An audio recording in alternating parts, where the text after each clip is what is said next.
Je voudrais dire pour la Coran. Very big thank you for the great some words that's given by our Sheikh leader.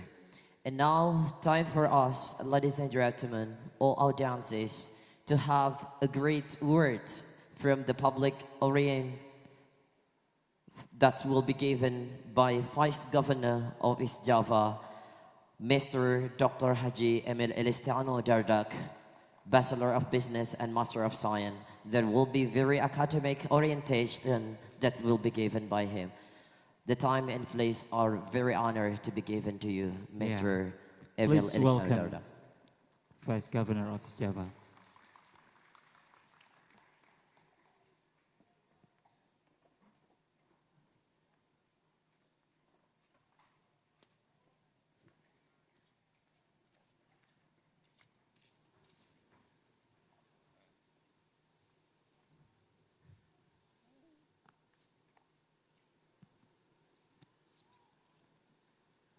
Assalamualaikum warahmatullahi wabarakatuh.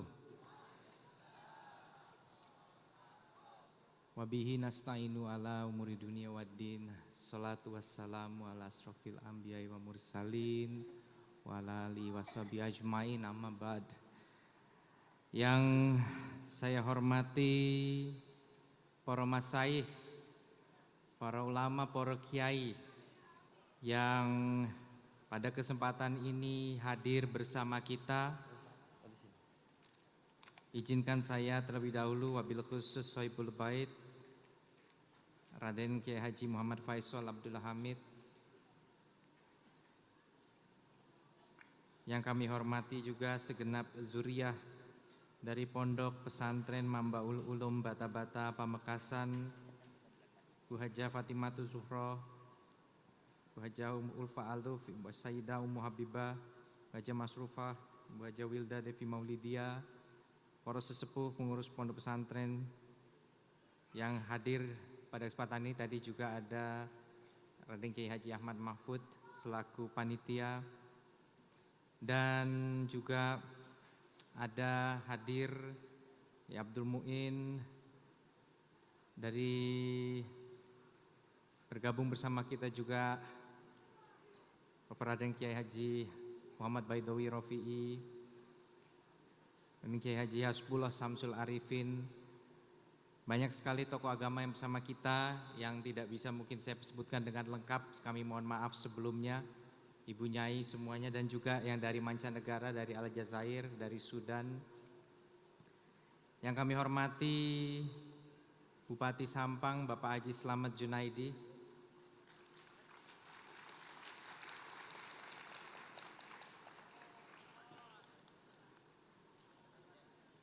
beliau hadir di sini tentunya adalah wujud persahabatan yang luar biasa dan semangat bagi santri-santri, termasuk terkhususnya yang dari Sampang. Mana suaranya Sampang?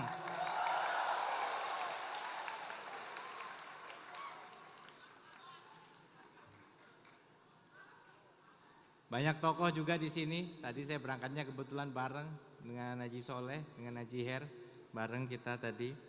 Saya hadir juga bersama dengan Ketua Tim Penggerak PKK Jawa Timur, Ibu Arumi Baksin yang hadir di sana.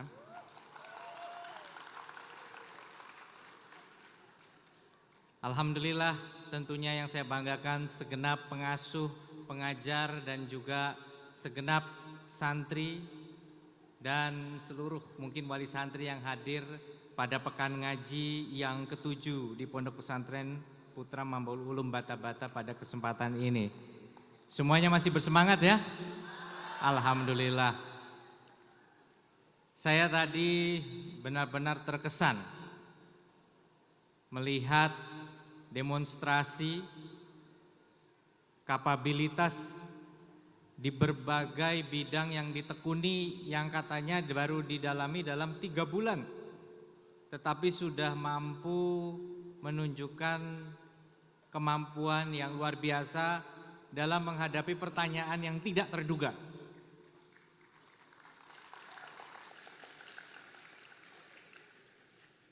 Bukan saja harus tahu, tapi harus kuat mental, seperti itu. Jadi saya ulangi ya, bukan hanya tahu jawabannya, tapi harus kuat mental. Dan hari ini saya berani menjamin satu hal, bahwa orang yang kuat mental lah yang akan bertahan dan membangun negara kita tercinta ini. Dan saya tambahkan satu lagi, bahwa saya insya Allah dengan melihat pekan ngaji yang ke-7 ini, saya yakin bahwa salah satu ciri khas dari lulusan Pondok Pesantren Mambaul Ulum Bata-Bata adalah kuat mentalnya. Seperti tadi diulas apa yang disampaikan, kita masih mengenang Raden Kiai Haji Thohir Abdul Hamid. Beliau berkenan saya manggilnya Ratohir waktu itu. Bercerita banyak hal mengenai bagaimana visi beliau kompetensi santri. Karena santri harus berkiprah di berbagai bidang kehidupan. Ceritanya cukup panjang sampai kita bicara masalah klub favorit kita. Mohon maaf kalau ada yang penggemar lain, tapi kebetulan almarhum dan saya penggemar Manchester United. Yang bikin nyambung eranya sama karena usianya dekat. Jadi nyebut pemain ini masih relatif nyambung. Tapi apa yang ingin saya ceritakan bahwa beliau adalah sosok yang sangat modern, milenial, dan punya visi ke depan bahwa pesantren tadi beliau bilang bukan hanya bata-bata tapi pesantren harus bisa berkiprah di kancah dunia. Itu yang diharapkan. Coba kita ingat tadi satu kutipannya, menanam pohon idealnya 20 tahun yang lalu. Itu waktu terbaik pertama. Tapi waktu terbaik kedua ya hari ini. Jangan menunggu nanti, jangan menunggu besok. Jangan menunggu perfect, jangan menunggu sempurna, buatlah langkah pertama itu. Ini kira-kira yang ingin dicapai di pekan ngaji yang sudah memasuki ke-7. Dan saya berusaha betul memastikan, karena itu adalah janji saya kepada almarhum, bahwa apapun situasinya saya akan berusaha untuk hadir, dan alhamdulillah Allah memberikan kesempatan saya hadir pada malam hari ini.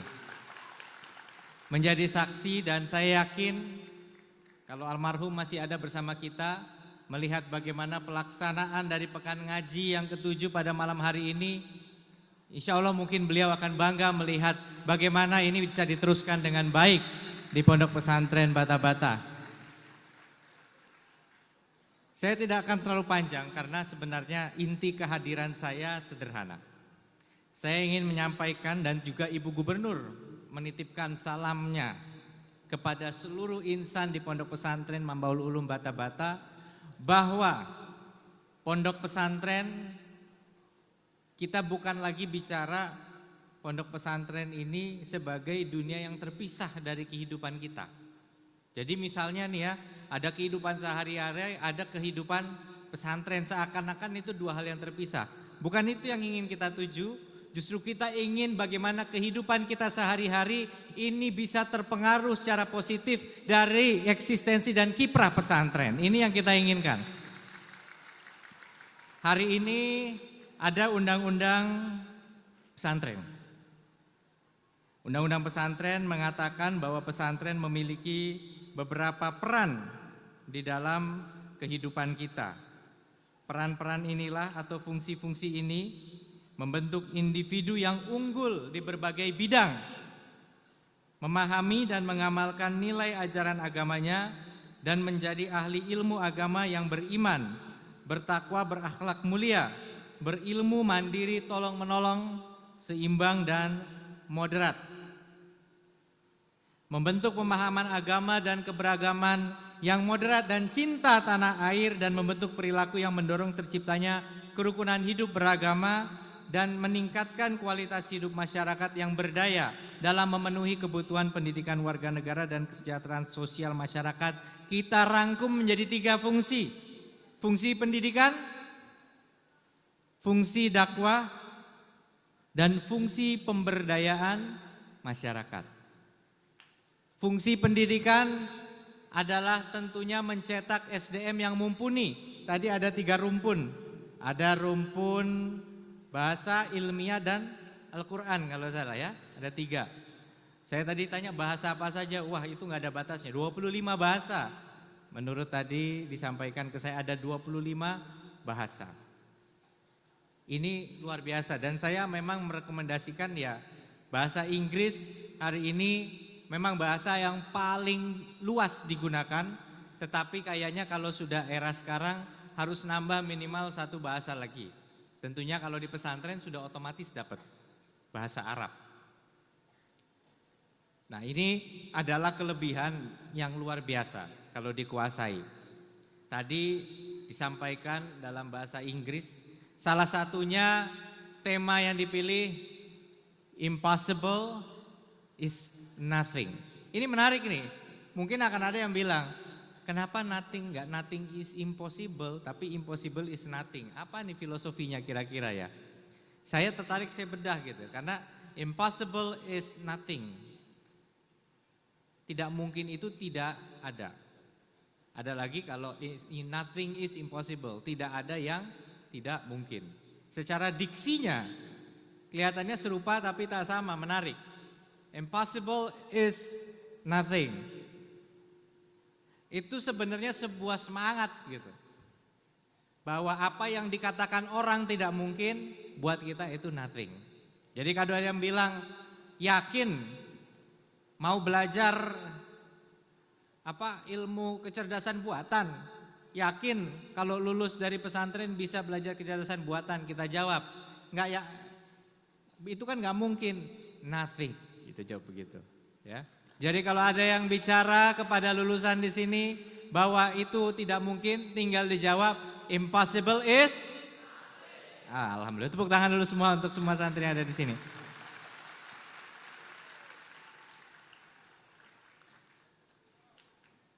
Sekarang era digital. Udah kelihatan dari layar yang ada di sini.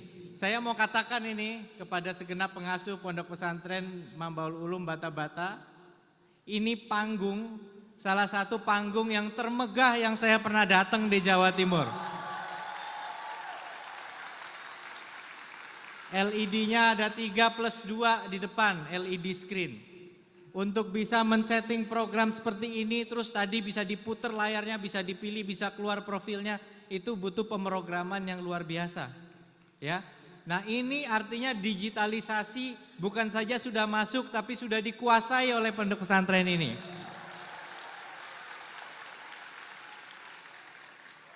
Maka saya optimis betul, yakin betul. Yakin bahwa insya Allah pondok pesantren akan memberikan warna. Tapi ini tantangan ke depannya. Kalau kita bicara mengenai digital, kalau kita bicara mengenai teknologi. Sekarang muncul istilah macam-macam, artificial intelligence, kecerdasan buatan. Apa itu?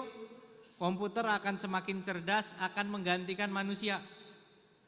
Kalau ngomong hitung-hitungan, lebih cepat komputer apa otak manusia? Komputer. Komputer sekarang bukan saja itu, mengenali wajah. Saya pernah datang waktu itu ke Singapura, diundang oleh Amazon Web Service, salah satu perusahaan cloud computing, komputasi awan. Dulu kalau kita mau memproses pakai komputer, komputer itu harus segede-gede lemari. Segede-gede lemari untuk memproses. Dan harus ada di tempat itu juga. Sekarang karena kabel-kabel internet udah semakin cepat, ya, semakin cepat kabel-kabel internet, kita tinggal kirim data mentahnya aja. Biar yang keriting ngolah itu dikirim ke komputer yang ada di mungkin seberang lautan. Diolah dengan cepat, balik udah jadi hasilnya ke kita. Kita nggak perlu ada di samping komputer yang segede lemari, kita bisa dapat hasilnya dan bisa menghasilkan datanya. Itu yang disebut sebagai komputasi awan atau cloud computing karena dikirim ke awan tadi katanya. Bayangkan akhirnya mungkin komputer sekecil ini bisa memproses seakan-akan itu komputer satu lemari. Bisa ditempel di lampu, bisa ditempel di lampu merah, bisa ditempel di pinggir jalan. dan punya kemampuan proses yang luar biasa. Itu yang disebut Internet of Things. Setiap hal terhubung dengan internet. Dan internet akan merasuk ke kehidupan kita sehari-hari, dan seringkali ada yang mengatakan hati-hati santri jangan bersentuhan internet, banyak hal yang gak benar yang ada di sana. Ada dua solusinya, kita bisa lari dari hal tersebut, kita bisa tutup diri kita tapi kita gak mengenal apa yang terjadi di dunia nyata yang berpengaruh ke miliaran manusia. Bahkan di Indonesia dari 270 juta penduduk ada lebih dari 200 juta pengakses internet. Atau kita memilih yang kedua, bagaimana kalau kita rubah, ibaratnya kalau air terlalu manis, sirup, apa yang kita lakukan? Kita tambah air supaya rasanya pas, betul ya? Maka isi internet harus didominasi oleh hal-hal yang mencerminkan karakter, kompetensi, dan tentunya akhlak santri, sehingga akan larut perlahan-lahan dan akan terisi dengan hal-hal yang baik. Kira-kira yang pertama atau yang kedua yang kita pilih? Saya yakin seluruh insan Pondok Pesantren Mambaul Ulum Bata-Bata yang ikut pekan ngaji ini siap melarutkan hal-hal yang jelek di dunia internet dan mengisi dengan hal yang positif ke depannya. Akhir kata, saya ingin menyampaikan rasa syukur. Tadi ada yang dapat beasiswa, ada yang dapat ini, saya melihat ini luar biasa, bahkan ada yang baru 8 tahun tadi sudah luar biasa melafazkan, bahkan melantunkan tadi hafalan Qur'annya dengan penuh penghayatan yang luar biasa dan pemahaman yang luar biasa. Tapi kami samina wa ta'na kepada pengurus dari Mambaul Ulum Bata-Bata, apa sinergi yang bisa Pemprov berikan? Karena ada 9 bakti di Jawa Timur. Jatim Sejahtera mengentaskan kemiskinan, Jatim Kerja menciptakan lapangan kerja, dan seterusnya. Tapi ada satu di sana yang agak beda, semuanya kata kerja, sejahtera, akses, sehat, cerdas, kerja, dan lainnya. Tapi ada satu Jatim Berkah. Apa maksudnya berkah? Kita bisa bekerja dengan keras, kita bisa bekerja dengan cerdas, kita bisa bekerja dengan kompak, tetapi tidak ada artinya kalau tidak mendapatkan berkah dari Allah Subhanahu wa Ta'ala. Itulah sebabnya di acara-acara Pemprov kita seringkali mengawali dengan selawatan dan santunan anak yatim. Ini pesan dari Bu Gubernur. Kenapa? Karena kita yakin bahwa ikhtiar lahiriah saja belum tentu cukup tanpa ikhtiar batin. Jadi ada yang menanya gitu, pada saat Covid lagi tinggi-tingginya, kok kita justru mengadakan doa bersama? Karena terlalu sombong kalau kita mengasumsikan Covid-19 akan selesai dengan nyemprot, dengan pakai masker, dengan jaga jarak saja. Tapi itu harus. Tapi satu yang menjadi pembeda kita adalah kita lengkapi dengan doa. Kita lengkapi ikhtiar dengan doa. Dan dengan ikhtiar pekan ngaji ini mudah-mudahan Allah Subhanahu wa Ta'ala memberikan ridhonya, memajukan dan memberikan, dikabulkan semua yang kita cita-citakan. Terima kasih sekali lagi. Wallahul muwaffiq ila aqwamit thoriq. Wassalamualaikum warahmatullahi wabarakatuh.